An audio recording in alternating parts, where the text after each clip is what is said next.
रत्नागिरी सिंधुदुर्ग जिल्ह्याचे खासदार नारायणराव राणे यांनी आज चिपळूणमध्ये जनता दरबार घेतला। या जनता दरबाराला नागरिकांचा मोठा प्रतिसाद लाभला। 100पेक्षा अधिक नागरिकांनी आपली निवेदने सादर केली। काहींचे रस्ते, काहींचे पाणी प्रश्न, काहींच्या मुलांचा शिक्षणाचा प्रश्न, अनेक विषयांवर, महामार्गाचा विषय, असे अनेक विषय या निवेदनामध्ये होते। तातडीने त्याच ठिकाणी अधिकाऱ्यांशी संवाद साधून खासदार राणेसाहेब यांनी अनेक अर्जांचा निपटारा केला। त्यानंतर पत्रकार परिषद झाली। या पत्रकार परिषदेमध्ये देखील खासदार राणे यांनी समर्पक उत्तरे दिली। त्यांनी विरोधकांच्या प्रश्नांना उत्तर देताना टाळले, कारण सध्याच्या स्थितीमध्ये सामाजिक प्रश्नांवरच आपण संवाद साधूया असे ते म्हणाले। खूप चांगल्या पद्धतीचा हा उपक्रम या ठिकाणी राबवण्यात आला, त्याचे चिपळूणकरांनी स्वागत केले। पत्रकार परिषद झाली। या पत्रकार परिषदेला माजी आमदार विनय नातू आणि ज्येष्ठ सामाजिक कार्यकर्ते प्रशांत यादव यांची उपस्थिती होती। 5 अर्ज आले जे आम्ही स्वीकारले, 105। त्या अर्जांमध्ये रस्त्यांची जास्त, रस्ते, पाणीमध्ये तलाव अपुरे आहेत पूर्ण करण्यासंबंधी, काही भागामध्ये शाळेला जायला रस्ता नाही, काही ठिकाणी एसटीची गैरसोय आहे, सामाजिक, आर्थिक, शैक्षणिक, विधायक सगळ्या स्वरूपाचे अर्ज आज माझ्याजवळ आले। नोकरीच्यासाठी पण, वैयक्तिक पण सगळे अर्ज आले।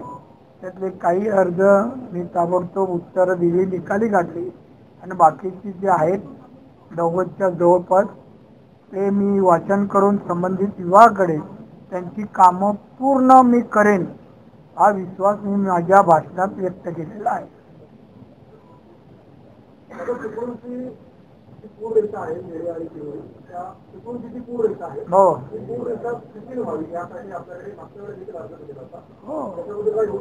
अर्ज दिला होता, तो अर्ज असा निकाली काढता येत नाही। प्रोसेस आहे, केंद्र राज्य सरकारच्या डिपार्टमेंटकडे येतो आणि तो प्रोसेसमध्ये लवकरच त्याचा निकाल लागेल, आणि आपली जी मागणी आहे ती त्याप्रमाणे निकाल द्यायचा लागेल लवकर। मी पाठपुरावा करतोय केंद्रात पण।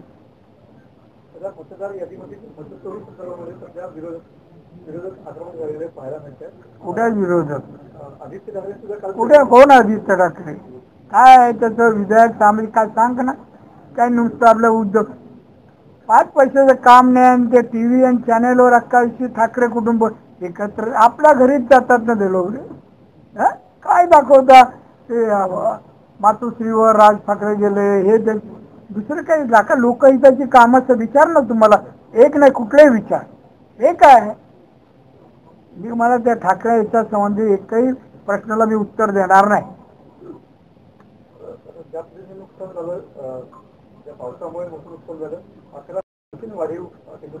सरकार, केंद्र सरकार आणि राज्य सरकार अतिवृष्टीमुळे नुकसान झालेल्यांना मदत करायला आम्ही कमी पडणार नाही। केंद्र सरकार आमच्या पाठीशी आहे। तर कोकण, विदर्भ किंवा मराठवाडा असेल तिथे ओला दुष्काळ जाहीर केलेला, त्याच्यामुळे सरकार पॅकेज जाहीर करतोय। मात्र कोकणामध्ये मुख्य पीक भात शेती आणि नाचणी आहे, ती आता सध्या पाण्यात दिसते। याच्यावर कोकणात आम्ही सर्वे करायला सांगितलेलं आहे।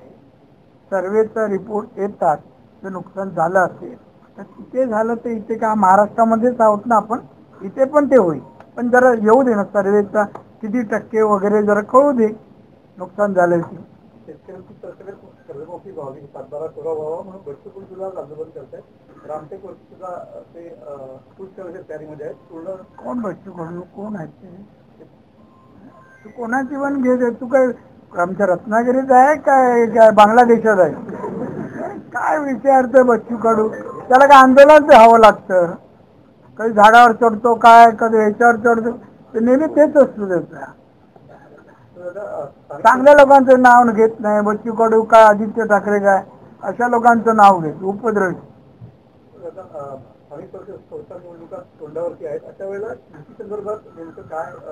अमित शहाने काल मुंबईत सांगितलं युती होणार आमची. अमित शहाने काल सांगितलं, ऐकलं का भाषण? सांगितलं 2 नाही 3 आम्ही एकत्र येऊन आम्ही लढू. मोठा भाऊ कोण असेल? कोण असणार मोठा भाऊ? त्या मागच्या दोघांना माहिती आहे माझा मोठा भाऊ कोण आहे.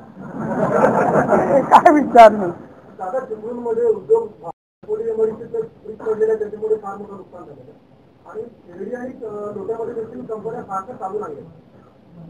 मला लोट्याचा प्रश्न अनेक पण आलेला आहे. कंपन्या बऱ्याचशा बंद पडल्या आहेत आणि बेकारी तिथे म्हणजे 200 कंपन्यापैकी जवळपास 160 जवळपास तर बंदच्या अवस्थेत आहेत. त्या संबंधी विचार करून मी असं मला आलंय, मी पालकमंत्र्यांशी बोलतो आणि मुख्यमंत्र्यांशी बोलून घेतो. हा सुद्धा आहेत पण कारखाने इथे नाही, मोठमोठे कारखाने येत नाहीत.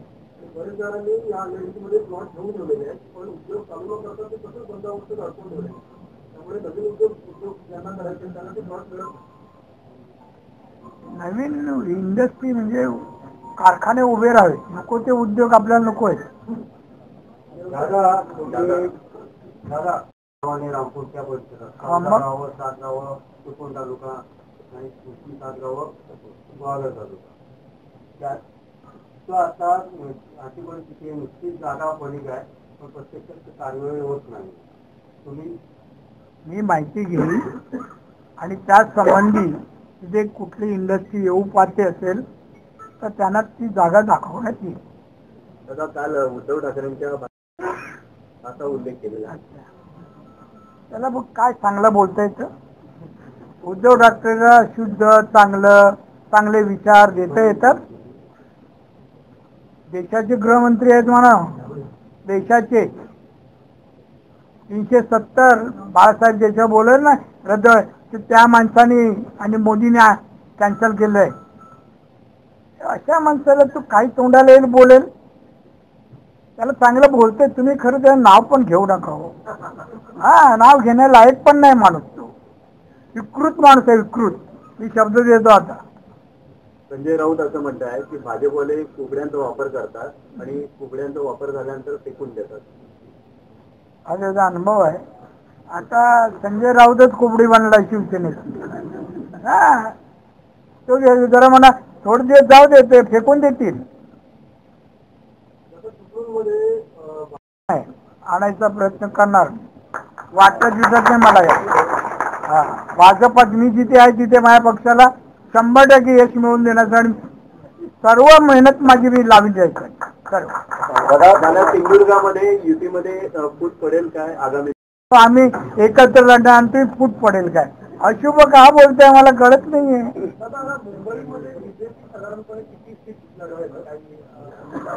आता गेलो का अभ्यास करतो आणि मग सांगतो तुम्हाला.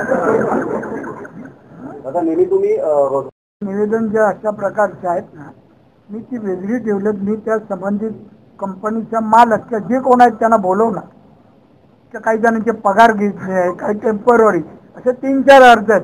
मी स्वतः वैयक्तिक तिथे हस्तक्षेप करणार आणि त्यांना नोकरीवरून का काढले, कारण काय ते आम्हाला कळू दे. किंवा सरकारला सांगेन तुम्ही हस्तक्षेप करा, त्याला ते आपल्या महाराष्ट्रात जागाच द्यायची नाही. बघू आपण काय करता येईल. मी ती घेतले, 3 अर्ज माझ्याकडे आहेत. मी ते निकाली काढणार, योग्य त्याने न्याय मिळवून देण्यासाठी.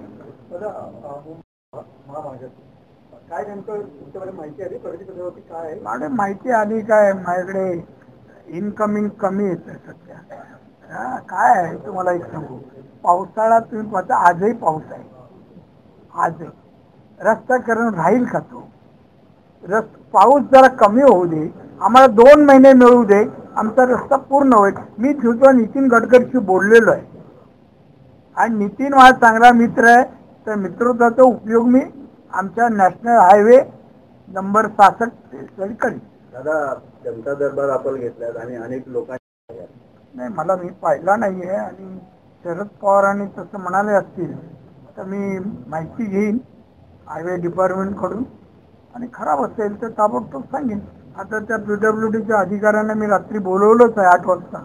मला माहिती काय इथल्या पण आपला इथला पण हायवे आणि अन्य मार्ग, तर त्यांनी सांगितलं सांगेन मी पूर्ण करा. दादा आजपर्यंत जी विकास कामं कोण नाही, किती कॉन्ट्रॅक्टर वेटिंग लिस्टवर आहे, मलाही भेटले होते. कॉन्ट्रॅक्टर महाराष्ट्रात मिळत नाही असं होईल का? आपलं बजेट माहिती आहे ना, अबाव 7 लाख करोड आहे महाराष्ट्रात. ते आजपर्यंत काही थकबाकी शिल्लक आहेत कॉन्ट्रॅक्टर अनेक लोकांचे. माझ्याजवळ पाठवा. टाइम्स डिजिटलला लाईक करा, शेअर करा, सबस्क्राईब करा आणि बेल आयकॉन दाबायला विसरू नका. Times digital.